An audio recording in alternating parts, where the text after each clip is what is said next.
오늘은 누가복음 9장 57절에서 62절의 말씀을 가지고 예수를 진지하게 따르다라는 제목으로 같이 은혜를 나누고자 합니다.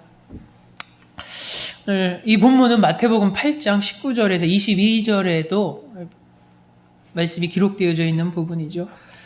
당시에 주님을 따르던 일이 많았습니다. 성경에 보면은 어마어마하죠. 처음에 주님께서 공생애를 시작하시면서 막 사람들이 예수님께서 보여주신 이적들, 기적들을 보고 열광합니다. 그냥 상상만 해도 충분히 그렇다라고 생각되어지죠. 그 당시에 막 지금처럼 의학이 발달되어 있거나 뭐 진료소나 이런 병원이 전무후무하는 시대에 정말로 병이 고쳐지고 그것도 상상할 수 없는 치유될 만한 병이 나는 게 아니라 이건 고칠 수 없는 거야. 뭐 태어나서부터 안진뱅이가 이렇고 눈 먼 사람이 눈을 뜨고 놀라운 일들이 막 벌어지죠. 병 고침의 역사가 막 일어나니까 사람들이 이제 막 열광하기 시작합니다.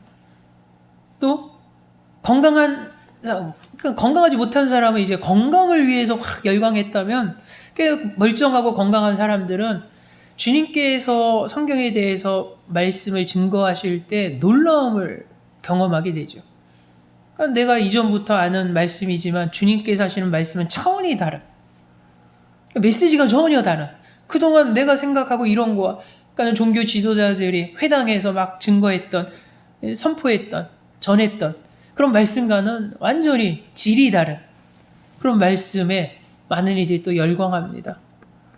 또 자기는 뭐 병들지도 않았고 막 그러지는 않았지만 예수님이 있는 곳에 가면은 막 놀라운 사건들, 그러니까 예를 들어 오병이어의 기적 같은 것들, 이런 것이 소문이 나면 사람들이 어떻게 했습니까? 열광하지 않겠습니까? 그래서 많은 이들이 따르죠. 그래서 성경에 보면은 한 본문에는 너무 사람이 많아서 밀려서 보통 우리가 그러죠. 막 너무 많은 사람이 몰리면 우리가 명동이나 이런 데 연예인 출연하면 사람들이 막 카메라 들고 막 핸드폰 들고 찍으러 막 몰리면 막 위험할까 봐 경호원들이 막 이렇게 보디가드를 해주지 않습니까? 그런 상황까지도 이래. 그래서 오히려 배에 띄어서 육지에서 어느 정도 거리를 두고 말씀을 전하시는 그 정도까지의 모습을 또한 우리는 보게 됩니다. 근데 예수님을 이렇게 막 쫓아다녔던 이들, 우리가 소위 성경에서 예수님을 따랐다라고 하는 이들이 많았는데, 따르는 이들은 많았지만 두 종류로 나눠지게 됩니다. 하나는 그냥 무리들이라는 거죠. 군중. 열심히 따라다닙니다. 주님을. 열심히 따라다니는 무리들입니다. 또 하나는 무엇이냐면 제자라는 거죠. 그러니까 예수님을 따르는 많았지만 그들은 분명하게 두 가지로 나눠집니다. 제자던가 아니면 그냥 따라다니는 군중들, 무리들, 구경꾼들이라는 거죠. 오늘 본문에는 어떤 세 명의 사람들이 등장하게 됩니다. 이 세 명의 사람이 진지하게 예수님을 따르려고 하죠. 그러니까 자기네들이 예수님을 싹 따라다녔는데 나는 그냥 따라다니는 무리가 되기 싫다는 거죠. 그냥 따라다니기만 하는 군중이 싫은 거죠. 나는 정말로 진지하게 주님을 따르는 제자가 되고 싶은 거죠. 제자가. 그러니까 진지하게 예수를 따른다는 것은 제자가 된다라는 표현으로 우리는 이해할 수 있을 것입니다. 그래서 세 사람이 진지하게 주님을 따르겠습니다. 제자가 되고픈 마음이 있었죠. 근데 그들을 향해서 주님께서 어떻게 하냐면 한 명 한 명 케이스 바이 케이스인데 어떤 메시지를 전하십니다. 근데 그 메시지들이 결국은 진지하게 예수를 따르기 위한 조건들이라는 거죠. 주님의 제자가 되기 위한 조건들이었습니다. 적어도 너희가 이런 세 가지 모습이 있어야만이 나를 진지하게 따를 수 있고 내 제자가 될 수 있고, 이 세 가지의 조건이 너희가 합당하지 않으면 너희는 그냥 구경꾼일 뿐이다, 무리일 뿐이다 라고 선언을 하신 거죠. 오늘 첫 번째 등장인물이 있었습니다. 성경에 봤더니 이렇게 기록되어져 있죠. 길 가실 때 어떤 사람이 여짜오되 어디로 가시든지 나는 따르리이다 라고 고백을 합니다. 이 본문의 마태복음에 보면은 이 사람이 한 세리 서기관으로 기록되어져 있습니다. 서기관으로 볼 수 있는 사람이 지금 길 가다가 주님 앞에 나와서 고백을 하는 거죠. 주님께 어디로 가시든지 나는 따르겠습니다 라고 고백합니다. 근데 여러분, 이 모습은 어떤 마음에 어떤 결단이 있는 거죠. 나는 이제 구경꾼이 되고 싶지 않아. 나는 그냥 무리의 한 명이 아니라 난 제자가 되고 싶어. 그래서 주님 앞에 갑니다. 그래서 고백한 거죠. 어디로 가신지 내가 따르겠나이다. 근데 여러분, 이게 마태복음의 근거에서 이 첫 번째 사람이 서기관이라면 이 사람은 상당한 위험 부담을 감수하면서 지금 주님 앞에서 고백한 것입니다. 여러분, 이 서기관 정도 되면은 우리가 아는 것처럼 성경에 상당히 정통하고 그 당시 문화적으로 봤을 때는 어떤 지도급에 해당하는 위치에 있을 수 있죠. 서기관 정도 되면. 근데 문제는 주님께서 이렇게 많은 이들의 관심을 끌고 인기가 많아질 때 그것을 견제하고 되게 위험하게 보는 무리들이 누구였냐면 서기관들과 바리새인들과 제사장들이었습니다. 제사장들, 종교 지도자들, 율법학자들. 이런 이들은 지금 예수를 되게 위험한 인물로 보고 있는 거죠. 경계하고 있죠. 근데 그런 부류에 있는 한 사람인 서기관이 지금 주님을 찾아온 거 아닙니까? 쉬운 일이 아니죠. 그럼 니고데모가 그렇지 않습니까? 여러분, 니고데모가 왜 밤중에 주님을 만나러 갔겠습니까? 낮에 갈 수 있는데 쉬시는 분한테. 사람들의 이목이 있으니까. 자기 정도 위치에 있으면 지금 사람들도 압니다. 지금 종교 지도자급에 해당하는 사람들이 예수를 상당히 위험하게 보고 안 좋게 보고 부정적으로 보고 이런 모습인데 그런 부류에 있는 사람인 니고데모가 주님을 만나고 싶어하는 마음이 대단했거든요. 근데 그런 시선들이 너무 부담되니까 난 차마 낮에 갈 수 없고 밤에 몰래 가서 만나지 않습니까? 그래서 거듭남에 대해서 물어보지 않습니까? 근데 오늘 비슷한 상황인 것 같습니다. 서기관은 사실은 어떻게 보면 주님을 적대하는 그런 무리들, 그런 세력들의 한 사람이죠. 근데 그러니까 지금 큰 결정을 합니다. 주님을 따르겠다고. 주님을 따르겠다고 이 지금 많은 사람들 앞에서 주님을 찾아와서 길 가시는데 많은 이들이 따라가는 그 가운데서 이런 얘기를 고백했다는 것은 마음에 큰 결단을 내린 것이고 그리고 그에 따른 많은 어려움도 감수할 준비가 되어 있는 것이지 않겠습니까? 그럼 분명 사람들 가운데 저기 서기관 아니야 이러면서 소문 싹 퍼지면 어떻겠습니까? 한마디로 자기 동료들한테 이제 왕따 되는 거고 그렇지 않겠습니까? 그걸 무릅쓰고 지금 주님 앞에 가서 주님이 어디로 가시니 따르겠습니다. 그러니까 이 사람도 알고 있습니다. 주님이 지금 가고 있는 길이 상당히 어려운 길이고 힘든 길이고 방해물도 많고 그리고 음해하는 세력도 많고 그 길이지만 나도 동참하겠다는 겁니다. 그래서 내가 주님과 함께해서 어려운 길, 고난도 있고 이런 것도 내가 한번 같이 가겠습니다라는 거죠. 저는 이 사람이 주님께서 가시는 어디든 가겠습니다라는 이 고백에서 저는 베드로가 떠오릅니다. 베드로가. 주님께서 이제 나중에 내가 너를 떠나 이런 얘기를 죽음에 대해서 얘기하실 때 베드로가 내가 주님 가시면 어딘지가 근데 그런 모습이 사실 저는 어디서 느껴지냐면 이 서기관의 고백에서 느껴집니다. 이 첫 번째 사람에게서. 오늘 성경에 그냥 어느 한 사람이라고 말을 하죠. 근데 그 반응에 주님께서 뭐라고 말씀하십니까? 우리 생각에는 제 생각에는 되게 기특한 고백 아닙니까? 이 사람이 서기관이 마태복음의 그 서기관이라면 쟤네들 지금 나한테 이러면은 쟤는 거기서 격리되고 이제 왕따되고 완전히 될 텐데 이제는 가시밭길이 보일 텐데 내가 지금 이 길을 순탄하지 않는 것도 알면서 나와 함께 하겠다. 기특하다. 그래 환영한다. 웰컴. 더군다나 예수님의 따르는 제자들의 레벨이 어땠습니까? 상당히 좀 서민층에 가깝지 않았습니까?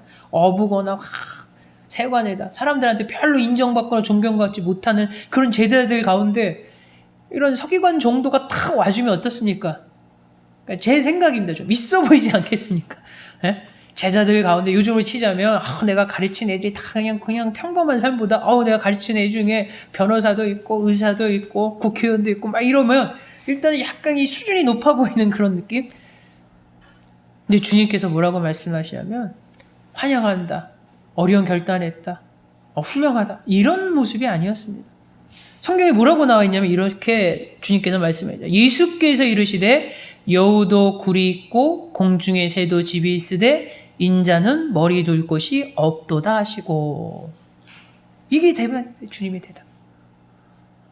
여러분 이 주님의 대답이 뭡니까? 여우도 굴이 있고 공중에 새도 집이 있으되 인자는 머리 둘 곳이 없다라는 거는 간단히 얘기하자면 세상에 막 야생동물인 여우도 자기 집이 있고 공중에 막 날아다니는 새도 자기 둥지 집이 있다는 거죠. 근데 인자, 주님은 뭐냐면 머리 둘 곳이 없다. 거할 곳이 없다라는 거죠. 집이 없다라는 겁니다. 집이 없다라는 거. 간단히 얘기하자. 머물 곳이 없다는 겁니다.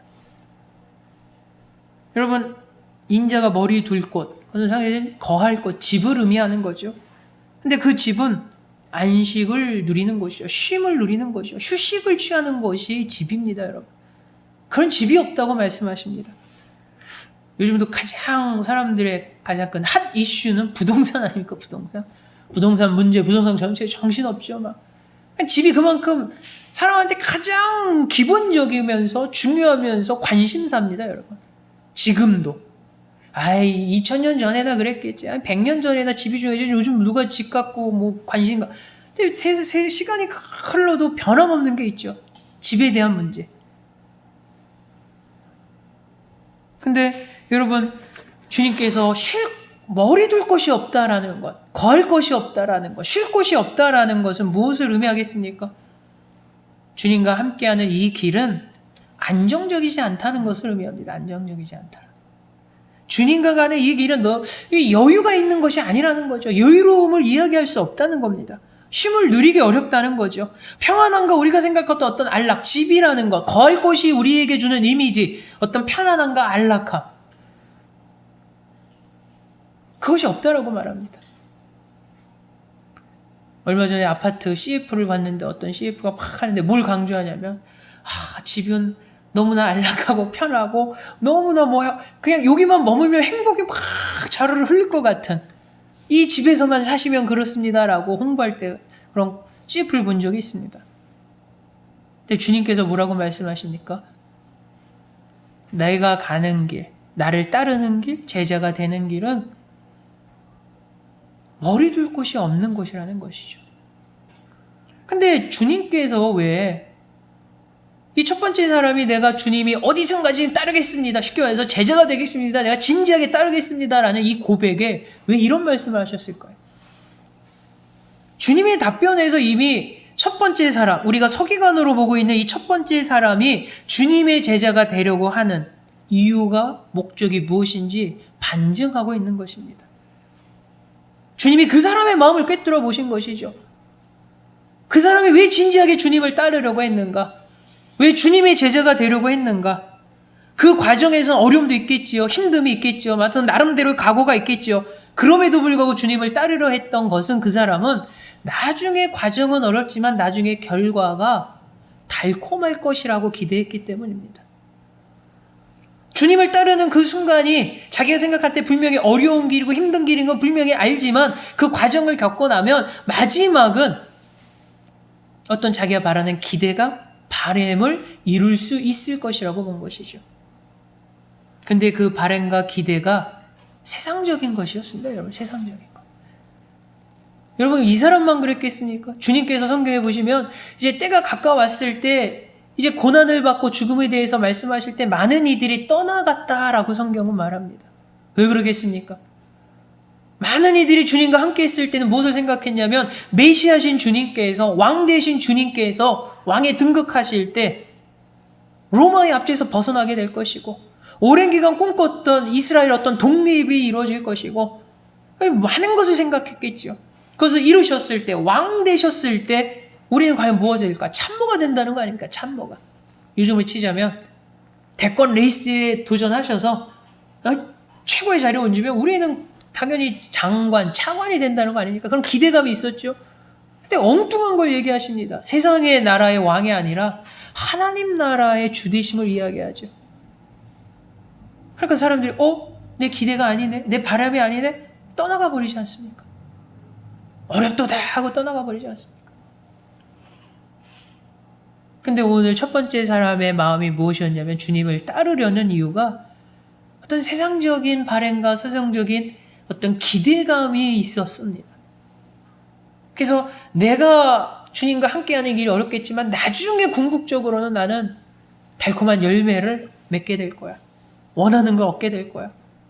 하여튼간 세상적으로 성공할 거고 출세할 거고 안락할 거야. 편안해질 거야. 그때는 쉼을 누릴 거야. 지금을 함께하는 길이 고생하더라도 그때는 안식을 누릴 거고 쉼을 누릴 거고 평안할 거고 확 생각했겠죠.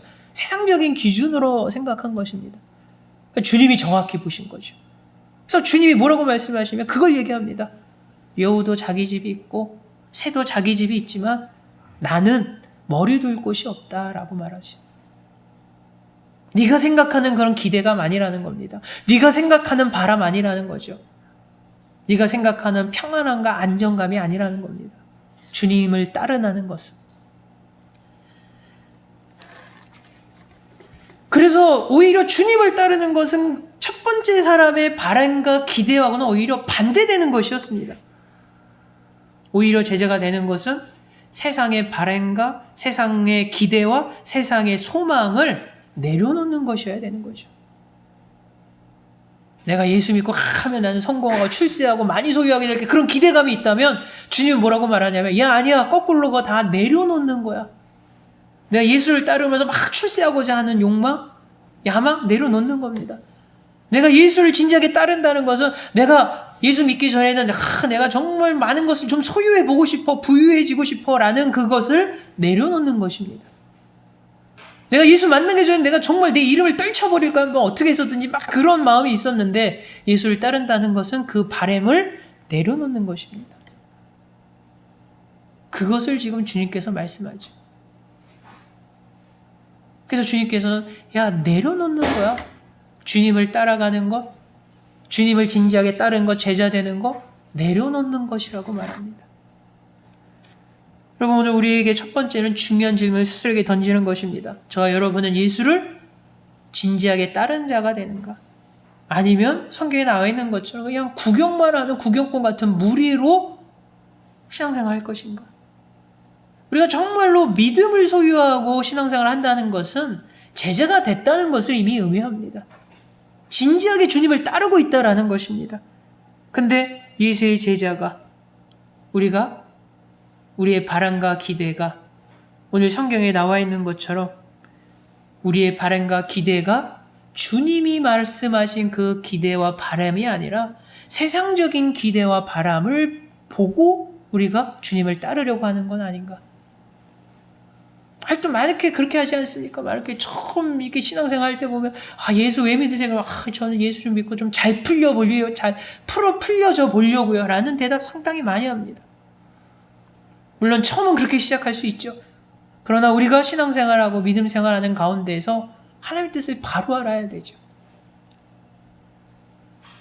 오늘 성경은 우리에게 그래서 마지막 절에도 그러지 않습니까? 하나님 나라에 합당한 자. 그러니까 우리가 주님을 진지하게 따른다라는 것은 하나님 나라에 합당한 자의 모습이고 하나님 나라에 합당한 자는 소망과 바람과 기대가 하나님 나라에 있는 것이 결국 이 땅에 있는 것이 아님을 오늘 성경에서 분명히 말합니다. 사랑하는 우리 성도님들은 저와 여러분 주님을 진지하게 따르는 자가 되길 원합니다. 저와 여러분은 제자가 되길 원합니다. 그러기에 제자로서의 기대와 바람은 하나님 나라를 향한 것이지 결국 이 땅의 것을 향한 것이 아닙니다. 하나님 나라를 향해서 우리의 기대와 바람과 모든 것이 맞춰질 때 이미 우리가 말씀을 이미 예전에 나눈 것처럼 이 땅의 것들에 대해서는 하나님이 책임져 주신다는 거죠. 근데 어리석게도 우리는 자꾸 이 땅의 것에 대한 바람을 가질 때 오늘 첫 번째 주님을 따르려 했던 그 모습과 별반 다르지 않는다는 것이죠. 우리가 주님을 따르는 진지하게 따르는 제자의 모습이라면 우리가 주님을 따르는 제자의 모습으로 살아가려면 우리가 갖고 있는 것을 또 세상적인 것에 대한 바람과 기대가 우리가 갖고 있다면 오늘 성경은 주님께서 내려놓으라고 말씀하시고 우리는 내려놓고 하나님 나라를 향한 바람과 기대로 채워지기를 주 예수 이름으로 축원합니다. 두 번째 오늘 성경을 봤을 때 두 번째 인물은 스스로 주님을 따르겠다라는 것이 아니라 특이하게도 주님께서 이렇게 택하십니다. 그러니까 본인 스포츠로 얘기하자면 내가 거기 선수가 되기 위해서 지원하고 테스트 받은 게 아니라 스카우트 되는 케이스입니다. 그래서 성경에 뭐라고 오늘 나와 있냐면 59절이죠. 또 다른 사람에게 나를 따르라 하시니 라고 기록되어져 있습니다. 나를 따르라 하시니. 좀 특이한 경우죠. 그가 스스로 먼저 하나님을 따르겠습니다 막 고백한 게 아니라 하나님께서 탁, 야, 너 나를 따르라 라고 얘기하십니다. 여러분, 마치 이거는 무엇을 떠오르게 하냐면 주님께서 12제자를 세우셨을 때의 모습과 너무 흡사하지 않습니까? 어부인 베드로, 나를 따르라. 그냥 부르시는 거죠. 근데 이 사람에게도 지금 주님께서 나를 따르라 라고 하십니다. 부르심이 없습니다. 우리가 말한 소명, 콜링이 지금 나타난 것이죠. 여러분, 주님께서 이 두 번째 사람에게 나를 따르라는 것은 상당히 두 가지 의미를 갖고 있습니다. 하나는 이 사람이 상당히 인격적으로나 성품적으로나 괜찮은 사람이었다라는 것을 저는 예상해 봅니다. 주님께서 막 개차방이 같은 사람을 야, 넌 따라 이러진 않았을 것 같습니다. 12제자를 세우신 그 모습이 어땠습니까? 겉모습은 그래도 주님께서 그 중심을 보시고 제자 될 만한 그릇이었기에 부르지 않았습니까? 겉으로 봤을 때는 어부였고 세리였고 우리 기준으로 봤을 때는 왜 주님께서 저런 사람을? 근데 막상 뽑아놓고 보니까 그 중심이 주님의 제자로서 훈련 받을 만했던 사람들이라고 저는 생각이 됩니다. 근데 지금 요 두 번째 사람도 주님 보시기에 괜찮은 사람이었다는 거죠. 어떤 사람인지는 성경에서 말하지 않습니다. 그가 어떤 일을 했고 어떤 적이고 나이가 어땠고 어렸는지. 근데 중요한 것은 주님 보시기에 제자로서 훈련하기 합당한 자였음을 저는 생각해 봅니다. 그래서 부르셨죠. 주님이 부르셨다는 것은 첫 번째 그 사람이 괜찮았다는 의미를 담고 있고, 또 하나는 당사자인 그 사람한테는 대단한 영광을 받은 것이라고 저는 해석이 되어집니다. 지금은 초반도 아니고 초반에 주님께서 막 공생의 초반에 12제자 세웠을 때처럼 너 나 따라 그러면은 저분 처음 본데 저분이 누군데 날 따라오래. 그거하고 지금 차원이 다릅니다. 이미 주님께서는 아주 요즘은 지금 화제의 인물, 가장 이슈를 일으키는 가장 핫한 인물이 되셨는데 누구나 나사렛 예수 하면 다 아는데 그분이 지금 나를 탁 해서 나를 따르라고 지명하신 거 아닙니까? 지명을 받은 그 사람은 대단한 영광인 거죠. 그럼 우리 생각은 어떻습니까? 야, 이런 대단한 가문의 영광인데 주님이 나를 택하셔서 부르셨는데 제가 제자 되겠습니다. 그리고 이미 이 자리에 있었다는 것은 이 사람이 주님에 대해서 계속 따라다녔던 사람으로 저는 생각이 되어집니다. 주님께서 중심을 보시고 제자로 삼으시겠다는 것이죠. 근데 주님이 이렇게 부르셨을 때 이 사람의 반응이 의외였습니다. 성경에 뭐라고 나와 있냐면 나를 따르라 하시니 그가 이르되 나를 먼저 가서 내 아버지를 장사하게 허락하옵소서. 아멘. 그러니까 예수님의 부름의 콜링에 이 두 번째 사람이 거부하거나 거절하지 않았습니다. 받아들였지요. 근데 즉각적으로 받아들이고 반응한 것이 아니었습니다. 왜냐하면 그에게 사연이 있었기 때문이죠. 그에게 사연이 무엇인지 우리는 이 본문을 통해서 알고 있었습니다. 바로 아버지의 장사 문제였습니다. 장사 문제. 장례 문제였죠. 그래서 여러분, 이 장례 예식, 장례가 이 팔레스타인 지방의 문화권에서 상당히 중요합니다. 그래서 이 당시에는 어떤 아버지의 장례를, 가족의 장례를 지낸다고 하면 최소 일주일, 보통 한 달을 장례 기간으로 하고 애도하고 많은 시간을 보내게 되는 거죠. 애도의 시간을 보내게 되는 거죠. 그리고 성경을 봐서도 이 장례의 어떤 의무가 그 어떤 의무보다도 앞서 있음을 우리는 발견하게 됩니다. 우리가 이 지역에 사는 사람으로서 그 문화권에 있는 사람으로서 어떤 의무가 있지 않겠습니까? 근데 장례의 의무가 다른 것보다 우선된 것을 우리는 발견할 수가 있습니다. 그러면 저는 그런 생각을 해봅니다. 지금 부름을 받았는데 부른 자가 자기 어떤 개인적인 사정 때문에, 사연 때문에 그 부르심을 잠깐 좀 미뤄달라고 요구하는 것, 혹은 어떤 양해를 구하는 것, 이것이 잘못된 것인가 그릇된 것인가. 처음에 이 말씀을 예전에 처음 이제 어린 시절이죠. 말씀하실 때 마음이 어떤 마음이냐면 주님께서 좀 너무 엄한 분 아닌가? 그래도 아버지가 돌아가셨는데 아버지 장례 문제인데 거기서 그렇게 얘기하는데 그래? 그런 일이 있어? 그럼 빨리 장례하고 애도하고 와라. 그게 맞지 않나? 그게 우리가 보통 말하는 이제 도리 아닌가? 자식의 도리 아닌가? 그래서 주님께서 너무 엄하신 거 아닌가? 어린 시절에 그런 생각도 얼핏 한 적이 있었습니다. 근데 오늘 본문을 잘 들여다보니까 주님이 그렇게 냉정할 분은 아니고, 그렇지 않습니까? 사랑의 주님인데 더군다나 이 사람이 막 문제 많은 사람도 아니고 참 제자로서 길러볼 만한 사람이고 키워볼 만한 사람인데 그런 마음이 되게 성원하고 뭐 이런 것이라고 상상이 됐는데 이 사람이 아버지 장래 문제로 좀 고민하고 있는데 그것을 들어줄 만한 그런 너그러움이 없을까? 분명히 계시겠죠. 그래서 저는 전체적인 흐름 속에서 이 장래의 문제는 지금 당장 아버지가 죽어서 이 장례 치러진 그런 상황이 아니라고 저는 해석이 되어집니다. 만약 그런 상황이라면 이 사람은 지금 주님이 따르는 이 장소에 있어서는 안 되죠. 지금 아버지가 돌아가셔가지고 뭐 우리나라로 치자면 막 장례식장도 알아보고 납골량도 이렇게 좀 알아보고 막 화장터도 좀 연락하고 막 이렇게 정신 없을 때 주님이 저기 계시네? 그래서 마침 모르러 갔다가 주님 말씀에 푹 빠져서 있다가 갑자기 주님이 야 너 따라와 그러니까 갑자기 내가 지금 장례해야 되는데 내가 이러고 있으면 안 돼. 이런 상황이 아니라는 거죠. 그래서 제가 봤을 때 이 상황은 아버지가 지금 죽을 병으로 돌아갈 만한 그런 상황. 분명히 할아버지가 지금 세상 말로 좀 골골하셔서 돌아가시긴 돌아가시는데 오래 못 사신다는 거죠. 그런 상황이니까 아들로서 조만간 돌아가시는데 좀 기다렸다가 그 문제 다 해결하고 따라가면 참 좋을 것 같은데 차마 지금 아파서 돌아가신 아버지를 팽개치고 내가 가기에는 좀 그렇게 걸린다는 거죠. 그래서 그렇게 말한 것입니다. 그래서 성경에 뭐라고 말합니까? 나를 따라 나시니 내가 이르되 나로 먼저 가서 내 아버지를 장사하게 허락하소서. 나에게 시간 좀 주십시오, 주님. 아버지가 지금 좀 언제 돌아가실지 모르는 아버지가 계시는데 내가 금년 안에 돌아가실 것 같은데 금년 안에 다 정리하고 내가 정말 주님 따르고 싶습니다. 그 마음 아시지 않습니까? 주님도 아셨겠죠. 이 사람이 주님을 따를 때 진지하게 따르는 마음이 있었기에 부르신 건데.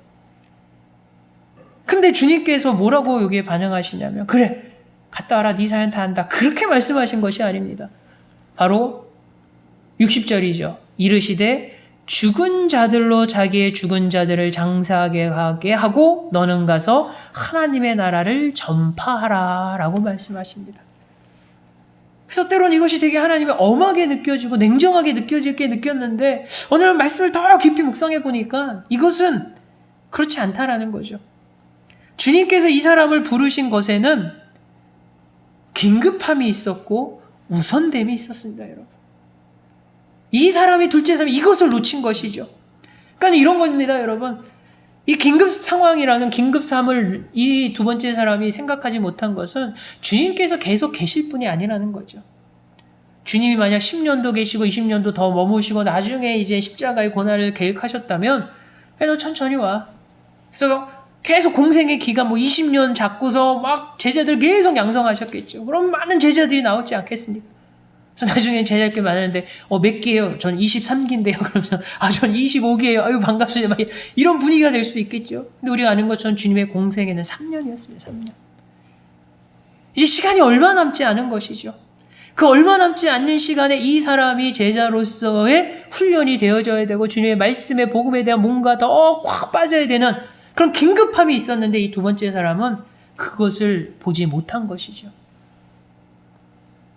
또 하나는 우선됨을 이 사람은 놓친 것입니다. 우선됨.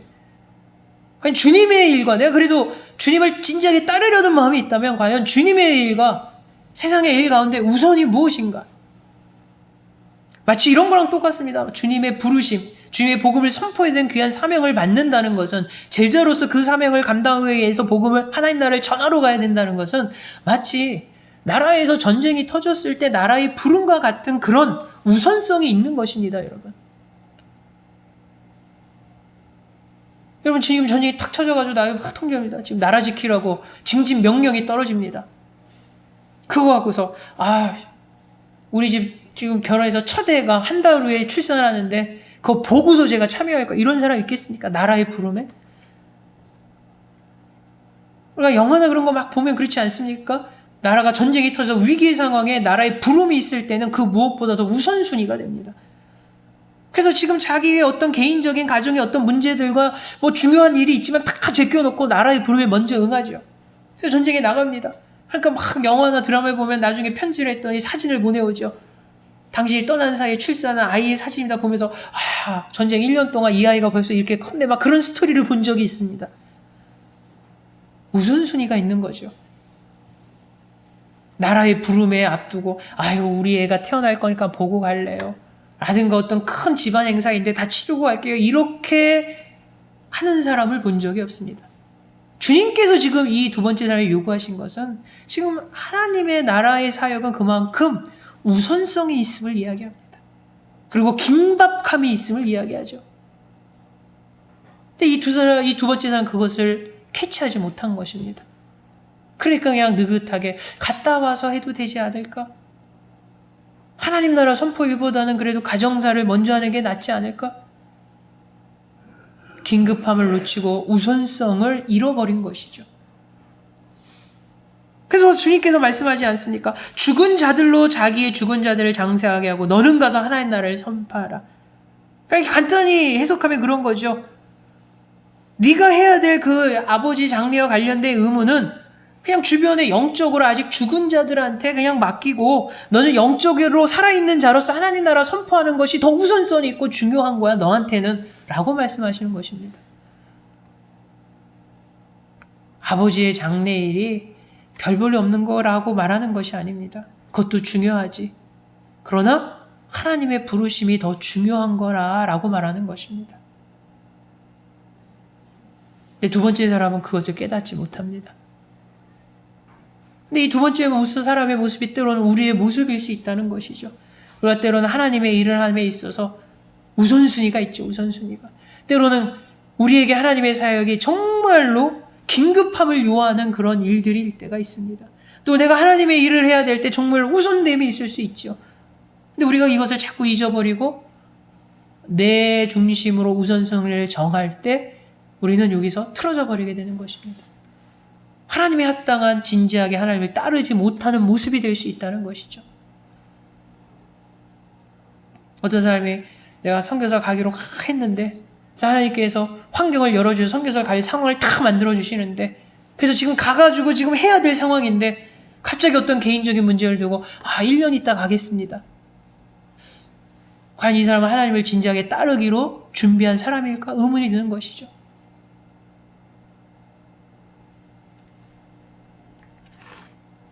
세 번째 사람이 이제 마지막에 등장합니다. 세 번째 사람. 세 번째 사람이 거기 나오죠. 6절에 또 다른 사람이 이르되 주여 내가 주를 따르겠나이다마는 나로 먼저 내 가족을 작별하게 허락하소서. 여러분 세 번째 사람도 이제 자기가 주님을 계속 따르다가 이제 진지하게 나 주님을 따라볼래? 나 주님의 제자가 되어볼래? 그래서 주님 앞에 저 주님 제자가 되겠습니다 라고 얘기하죠. 근데 이 사람이 조건을 딱 달죠. 마지막에 뭐라고 합니까? 내가 따르겠나이다마는 나로 먼저 내 가족을 작별하게 하옵소서. 근데 저는 이 말씀을 묵상할 때 이 말씀 요구가 이 사람의 요구가 그닥 이렇게 불순해 보이지 않습니다. 처음에 볼 때는 부정적으로 보이지 않습니다.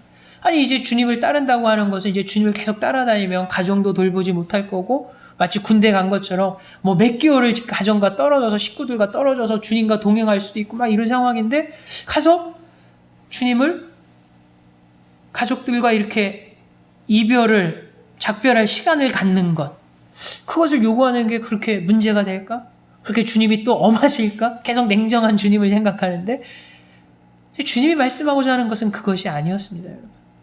그래서 주님께서 마지막 62절에 이렇게 말씀하지요. 그렇게 요구하실 때 그래 너 가가지고 가족들과 좋은 시간 좀 보내고 와. 2박 3일 하여튼간 이별 여행이라도 갔다 와. 가족 여행으로 떠나고 와. 그 다음 정리하고 이제 나하고 한번 1년 고생해보자. 6개월 동안 떠나가보자. 이렇게 말씀하신 것이 아닙니다. 예수께서 이르시되 손에 쟁기를 잡고 뒤를 돌아보는 자는 하나님의 나라에 합당하지 아니하리라 하시니라. 아멘. 여러분 주님이 지금 이 사람의 모습을 뭐의 비유를 얘기하십니다. 이 사람이 지금 내가 주님을 따르겠습니다. 근데 가족하고 이별할 시간을 주십시오라고 하는데 주님께서는 비유를 드십니다. 근데 어떤 비유를 드시냐면 손에 쟁기를 잡고 뒤를 돌아보는 자와 똑같다라고 말씀을 하시죠. 여러분 이 당시에 이제 농사를 갈 때 쟁기라는 것은 이제 고랑을 갈 때죠. 우리가 직접 농사 시대, 그러니까는 농사 짓는 시대, 그 세대는 아니지만, 우리가 이제 배워서 알고 있는 것처럼, 이제 봄이 되고 이러면 이제 어떻게 됩니까? 5월 되면 우리나라 같은 경우 이제 모내기를 시작하죠. 5월이 되면. 그럼 그 전에 이미 어때면 논을 좀 이렇게 다듬어 놔야 됩니다. 이제 갈아놔야 되죠. 고랑을 좀 파야 됩니다. 그래서 이제 소를 끌고서 이제 쭉 나가고 이제 이러는데, 지금 손에 쟁기를 잡고 뒤를 돌아보는 자는, 지금 농사일을 해야 되는데 이 당시에 어떠냐면은 이런 겁니다. 여러분, 쟁기를 잡으면 고랑을 제대로 쫙 반듯하게 해야지 거기다 씨를 뿌리고 이런 상황이 돼야 되는데, 이 사람이 지금 두 가지 마음이 생긴 것이죠. 앞을 보고 가야 된다라고 생각하는 그 마음과, 지금 내가 얼마나 지금 잘 돼 있나라고 뒤를 돌아보는 마음이 지금 충돌해 버립니다, 여러분. 지금 그것을 비유로 하고 계십니다. 이게 상당히 중요한 것이죠, 여러분. 지금 이 사람은 농사를 지어야 되는 사람입니다. 그래서 쟁기를 갖고 밭을 길게 이렇게 곱게 삐뚤지 않게 쭉 가야 되는데, 근데 이 사람이 지금 중간에 지금 두 마음이 생긴 것입니다. 어떤 마음입니까? 내가 계속 앞만 보고 쭉 갈 것인가? 아니면 뒤에 지금 어느 정도 잘 가렸냐? 뒤를 돌아볼 것인가? 그 두 마음이 충돌한 것이죠. 근데 어떤 마음이 이겨버립니까, 여러분? 주님의 비유에는 뒤를 돌아보고자 하는 마음이 커버립니다. 그래서 어떻게 말합니까, 여기서? 손에 쟁기를 잡고 뒤를 돌아보는 자가 돼버렸다고 말합니다. 여기서 핵심은 여러분, 쟁기를 잠시 멈추고 돌아본 것이 아닙니다. 처음엔 이게 왜 문제가 될까 막 고민을 했는데, 보니까 그런 것이죠. 이 당시 이 의미가, 이 헬라어 의미가, 쟁기를 잡고 쭉 가다가 모든 걸 올스톱하고 뒤돌아보고서 잘 갈렸네, 다시 출발, 이게 아니라 가는 도중에, 진행 중에 뒤를 돌아버렸다는 거죠. 어떻게 됩니까? 삐뚤어집니다, 여러분. 삐뚤어집니다. 마치 이건 뭐라고 또 가요, 여러분? 육상할 때 자기 라인이 있죠. 근데 라인의 공간이 그래 좀 넓습니다, 여러분. 근데 그 넓은 라인 중에서도 내가 상대방보다 더 빨리 가고 내 기록을 단축하기 위해서는 그 라인 가운데서 이게 보폭이 거의 일정한 곳을 간격을 하면서 쭉쭉쭉 해서 몇 걸음 안에 100m까지 가야지 좋은 기록이 나옵니다. 그 안에서 이 보폭이 벌어서 그 라인이지만 지그재그 돼버리면 어쩌면 기록이 떨어지죠. 근데 이 미련한 육상 선수가 어떻게 합니까? 한참 일자로 잘 보폭에 맞춰서 쭉쭉쭉 일직선으로 가다가 얼마나 자기가 잘 되려고 있나, 누가 따르나 옆으로 히크히크 보는 순간 중심이 틀어져 버리면서 보폭이 넓어지죠. 가장 미련한 것은 뒤돌아보는 것이라고 말합니다. 내 뒤로 2등이 얼마나 멀리 있나라고 보는 순간 완전히 기록이 깎아먹게 되죠. 육상도 그런데 그것도 마찬가지죠, 여러분. 쭉 가야 되는데 가는 도중에 뒤를 봤다라는 그 순간에 어떻게 안 됩니까? 중심을 잃어버리냐, 방향성을 잃어버린다는 거죠. 삐뚤어진다는 거죠. 제가 재밌는 장면을 본 적이 있습니다. 케이크를 만드는 장면을 본 적이 있는데, 케이크를 만들 때 그거 짜가지고 이렇게 케이크 모양 이렇게 생크림 이렇게 올리는 게 있는데, 이제 판을 싹 돌립니다. 판을 돌리면 이게 살살 움직이면서 거기다 이렇게 하는데, 다 돌아갈 때까지 한 번에 쭉 짜야지 중간에 얼마나 잘 짜졌나 이렇게 꾸물꾸물 되는 순간에는 그 앞에 엄청난 크림이 쌓이거나 모양이 틀어져 버린다는 거죠. 그래서 짜는 사람들은 일단 시작하면 지나간 건 보지 않습니다. 그냥 지금 자기 짤 그 앞에 돌아오는 순서만 보고 한 바퀴를 돌리는 게 가장 최우선이라는 거죠. 머뭇거리거나 짜면서 뒤를 돌아보는 순간 모양이 틀어져 버립니다, 여러분. 오늘 쟁기를 갈다가 뒤를 돌아보는 사람이 있습니다. 근데 지금 주님께서 세 번째 사람이 그와 같은 사람이라고 말씀하십니다. 여러분, 이 사람의 문제는 가족애가 많아서 가족과 함께 작별할 시간, 그러니까 우리가 느끼기는 이 사람은 가족애가 많거나 가족을 특별히 생각하는 마음이 크구나. 주님이 그것을 사실은 지적한 것이 아니라 가족으로 표현했지만, 가족과 작별의 시간으로 표현했지만 실상은 이 세상의 어떤 것에 대한 미련, 집착, 그리고 아쉬움으로 인해서 마음이 요동치는 자를 주님께서 사실은 지적하신 것입니다. 주님이 사랑의 주님이고 성경에서도 공동체도 중요하지만 가족 돌보는 것도 중요하다라고 성경에 말하는데, 그런 가족에 대해서 하는 것을 갖고서 나쁘다, 주님께서 그러시겠습니까? 이 사람은 가족을 이야기하지만 이미 마음속에는 지금 결단한 것에 대한 것에 흔들림이 있었다라는 것이죠. 그것이 가족이라는 것으로 표현되었을 뿐이지 주님께서는 그 중심을 이미 아셨다는 겁니다. 저는 아마 이 사람이 다른 거 정말 중심이 온전한데 오로지 가족에 대한 사람만 애틋해서 그렇게 얘기했다면 주님께서 분명히 너 갔다 와 그러셨을 것입니다. 근데 이 사람은 가족을 대해서 얘기하지만 사실은 주님이 중심을 봤을 때 이 사람은 가족을 빙자해서 아직 세상의 것에 대한 미련이 남아 있었던 사람 같습니다. 세상에 대한 아쉬움, 세상에 대한 집착, 미련. 그런 것이 있으니까 어떻습니까? 마음이 요동치게 되죠. 하나님만을 향한 결단이, 그러니까 지금 주님의 제자가 되고자 했다라는 건 뭡니까? 주님을 향한 마음의 어떤 결단을, 주님만을 향한 마음을 이 사람이 소유하지 못한 것입니다. 주님을 향해서 어떤 반석의 어떤 굳건한 마음을 소유해야 되는데 이 사람은 그것을 소유하지 못합니다. 언제든지 쪼개질 수 있는 마음을 소유한 것이죠. 언제든지 분리될 수 있는 마음을 소유한 것입니다. 마치 우리가 성경의 비유대로 두 주인을 섬길 수 있는 마음을 가진 사람이 사실은 세 번째 사람이었습니다.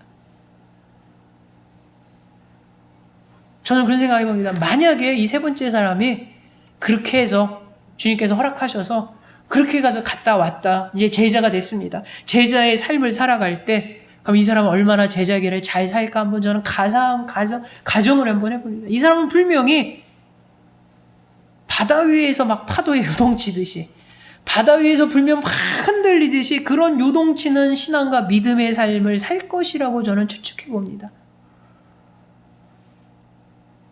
이 사람은 어떤 상황이 될 때마다 마음이 두 개로 쪼개지는 것이죠. 제자의 삶을 막 가다가도 어느 순간에 자꾸 예전의 것에 뒤돌아보는 거죠. 힘들 때는 내가 이 제자 되기 전에 정말 좋았는데. 성경에 여러분 뒤돌아보는 자가 너무 많지 않습니까?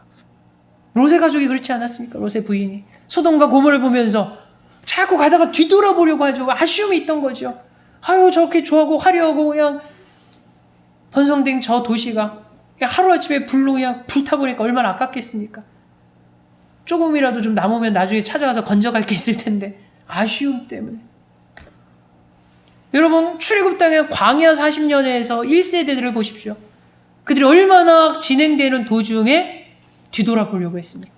쫓듯하면 애굽에선 이러지 않았는데, 껐떡하면 애굽에서 그래도 먹는 건 해결됐는데, 애굽에서 목마름은 해결됐는데, 애굽에서는 뭐가 해결됐는데 자꾸 뒤돌아보지 않습니까? 그 결과가 뭡니까 여러분? 1세대들은 가나안 땅에 못 들어갔습니다 여러분. 오늘도 오늘 성경에 봤더니 주님을 따르려고 하는 제자가 되려는 세 번째 사람 있지 않습니까? 근데 그 마음이 온전히 주님만을 바라고 온전한 결단 한 마음으로 가야 되는데 이미 시작부터 자꾸 세상 것에 대한 다른 마음에 이런 나눠짐이 있었다는 거죠. 그래서 주님께서 하시는 비유가 그거 아닙니까? 앞으로 가야 될 사람이 쟁기를 잡고 한눈 팔지 말고 앞으로만 가야 될 사람이 자꾸 가면서 뒤를 보라는 자가 너다라는 거죠. 그럼 결과적으로 나중에 이상하게 간다는 거죠. 엉망으로 만든다는 거죠. 네가 지금 그 상태로 제자 오면 온전한 제자 될 수 없다는 겁니다. 제자란 타이틀은 얻을 수 있지만 그 살아가는 모습은 제자의 모습이 아니고 성경의 마지막 이렇게 말하지 않습니까? 하나님 나라에 합당하지 아니한 자의 모습이라고 말하지 않습니까? 네가 그런 모습으로 제자 되면 하나님 나라에 합당한 제자는 아니야. 하나님의 합당한 모습에 주님을 따르는 모습이 아니라고 말씀하시는 것이죠. 여러분 오늘 이 세 번째 사람의 모습이 어떻게 보면 오늘날 가장 많은 그리스도인의 모습일 수 있습니다, 여러분. 가장 고민 많이 하는 그리스도의 모습이 세 번째 모습일 수 있다고 저는 생각이 되어집니다. 분명히 쟁기는 갖고 가죠. 예수를 믿음으로 해서 사명도 받고 직분도 받고 그래서 지금 쟁기를 들고 가고 있습니다. 이 일은 주의 일입니다. 내가 밭을 갖고 있다는 건 내 밭을 가는 게 아닙니다. 주님의 밭을 갖고 있죠. 근데 계속 앞만 보고 가야 되는데 어떻습니까? 뒤를 보게 된다는 거죠. 뒤를 보고. 내가 예수를 믿고 그리스도인이 되고 하나님의 자녀 되고 하나님의 백성, 하나님 나라를 향해서 가야 되는데 자꾸 어떻습니까? 자꾸 마음이 나눠지려고 합니다. 스물스물 옛날 마음이 막 나누는 거죠. 옛사람으로 돌아가려고 하는 거. 사도 바울이 계속 그것을 지적하지 않습니까? 자꾸 왜 옛사람을 돌아가려고 하는가? 성령으로 새 사람 되고 새 옷 입고 나가라는 거죠. 근데 주님도 오늘 그 말씀하지 않습니까? 뒤를 돌아보지 말라라고 말씀하십니다. 그럴 때 우리는 하나님 나라에 합당한 제자의 모습, 예수님을 진지하게 따르는 그런 신앙인이 될 수 있음을 오늘 성경은 말합니다. 오늘 세 가지의 삶을 보면서 우리 스스로를 돌아보기 원합니다. 과연 나는 혹시라도 이 세 사람 중에서 어떤 사람의 모습에 더 가까운가? 혹시 세 사람의 모습이 잠시라도 내 모습 가운데 비춰진다면 우리는 철저히 회개하고 주님의 도우심을 바라는 자가 되어야 됩니다. 목회자라고 예의가 아닙니다. 목회자라도 힘들고 어떤 상황 되면 자꾸 돌아보려고 하는 마음이죠. 내가 그때 신학교만 안 갔어도. 저도 잠시 그렇게 한번 생각할 때가 있었습니다. 너무 이럴 때, 이게 하나님 소명이 맞나 막 이럴 때 그냥 신대원 가기 전에 학원에서 인정받고 나름대로 잘 나갈 때 계속 했으면 더 하나님 앞에 영광 돌릴 수 있는 길이 많았지 않았을까라는 그런 나름대로의 어떤 그런 적을 한번 생각한 적이 있습니다. 주님께서 뒤돌아보지 말라는 거죠. 앞만 보라. 지금 사역이 어떤가는, 내 하나님 앞에 어떤가는 결국 마지막에 앞을 계속 갈 때 마지막 때 하나님이 평가하시고 하나님이 인정해 주신 것을 우리가 고백하기 원합니다. 저와 여러분도 마찬가지죠. 지금 마무리가 된 게 아니죠. 가는 도중입니다. 가는 도중. 내가 직분자로서, 신앙인으로서, 집사로서, 권사로서, 목사로서 아직 하나님 나라 완성 위해서 계속 밭을, 쟁기를 들고 가는 중입니다. 뒤돌아보지 말기 원합니다. 그래서 주님의 나라에 합당한 그런 제자된 모습으로, 하나님 나라에 합당한 직분자의 모습으로, 하나님 나라에 합당한 백성의 모습으로, 그리스도의 모습으로 하루하루 살아가시고, 3월이 이제 보통 3월 하면 첫 출발 시작을 이야기하는 달이죠. 우리가 출발했습니다. 계속 앞만 보고 가는 귀한 성도, 귀한 낙원 공동체 되기를 주 예수 이름으로 축원합니다. 기도합니다. 사랑해 주님 감사합니다. 오늘 말씀을 통해서 내가 주님을 따르고자 하지만 겉으로만 건성으로 따르는 자들이 너무나 많습니다. 오늘 성경은 진지하게 주님을 따르는 자가 어떠해야 함을 성경은 말합니다. 진정한 그리스도의 제자된 모습이 어떠해야 되면 오늘 성경은 분명히 말합니다. 주님, 우리의 모습이 하나님 나라에 합당한 제자 되기 원합니다. 우리의 신앙의 모습이 하나님 나라에 합당한 그리스도인 직분자의 모습 되기 원합니다. 그럴 수 있도록 인도하여 주시고, 지금 출발되고 가고 있는 이 모습이 뒤돌아보지 않고 마지막까지 곧게 갈 수 있도록 정말 마지막 표대를 향해서 나아가는 귀한 은혜가 이 공동체 가운데, 우리 삶 가운데 있게 하여 주시옵소서. 예수님의 이름으로 기도하옵나이다. 아멘.